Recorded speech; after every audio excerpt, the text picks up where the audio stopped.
let's start with the MVP of the offense, Brock Purdy, the guy that George Kittle said didn't have to do too much that the Niners would be able to carry. Well, today he had to do a lot because the run game wasn't really working outside of that one play to Ray McCloud, and the pass protection wasn't great, and Brock had to rise up, and he did. I mean, he didn't get many opportunities. He completed 4 passes in the first half. It was looking a little dicey, but he didn't get many opportunities. Second half comes around.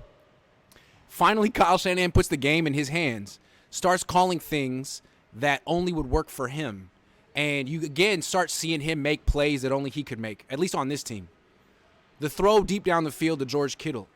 I mean, Jimmy would have missed that. If Jimmy even saw it, he either would have not thrown it and checked it down or overthrown it by 10 yards. That's how he does. And then on the play action naked boot, first of all, Kyle would never call a naked bootleg for Jimmy Garoppolo because he's so slow. If you ever have to bootleg Jimmy, first of all, you don't. If you ever do it, though, you have to give him a blocker because he's slow as molasses. For Brock, they can actually call naked bootlegs, which is no blocker for him. Everyone goes one way, he play fakes, comes back around, and if there's a guy in his face, we've seen it repeatedly, he can make that guy miss. And he can make throws rolling to his left, not just his right. He's a really good quarterback, and he's making this team a lot better because it seems like the book on this offense is, hey, man, just put 6 defensive linemen on the line, stop the run, force them to pass, you win. That's what Washington tried to do. That is the wrong approach against Brock Purdy. It's the right approach against Jimmy Garoppolo because Jimmy Garoppolo doesn't really want to do play action. He'll either hand off or he'll drop back and throw. So you take away the 49ers run game, all of a sudden you make them into with Jimmy, a one-dimensional drop back passing team. And he's not that good at drop back. He's okay. The Niners offensive line isn't built for that.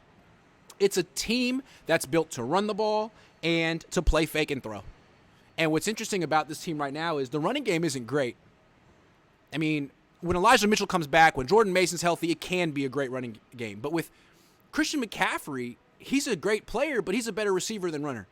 So really, when teams sell out to stop Christian and the Niners run game, like they're playing right into Brock Purdy's hands. They're better at throwing than running right now.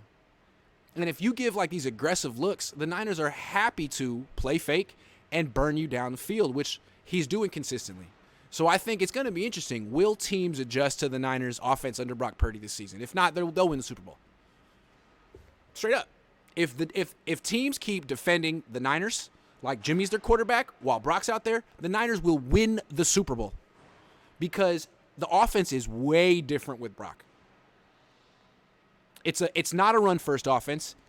It's a balanced offense.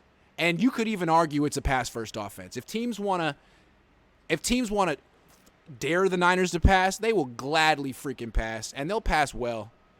And it won't just be like, okay, well, they're loading the box, so let's, go empty backfield, spread formation like with Jimmy Garoppolo. No. Let's do really good play fakes and get the ball down the field to wide open receivers. That's what they're doing consistently. It's what Brock Purdy brings to the offense. And I know you guys watch the game and you feel like there's at least 2, 3, 4 maybe 5 plays a game that he makes that Jimmy couldn't make. So that's a great place to be. I think a lot of people were looking at Brock as like, hey, man, he's a good story. And, for the money, he's a nice quarterback. But eventually backup quarterbacks get figured out, and if he's going to get figured out, it'll be today because Washington has a really good defense. They haven't given up more than 21 points since like week 4, but they haven't faced Brock, and they had no idea what to do with Brock. Brock just eviscerated him. Brock doesn't win by a little bit. Brock kicks the shit out of teams. He needs some serious credit here. He's not he's not on the caboose of this train the way James Richard was for years. He is driving this offense, and it's got NFL defenses on their heels because they don't know what to do. How do you stop a Brock Purdy offense? I don't know. Don't sell it to stop the run.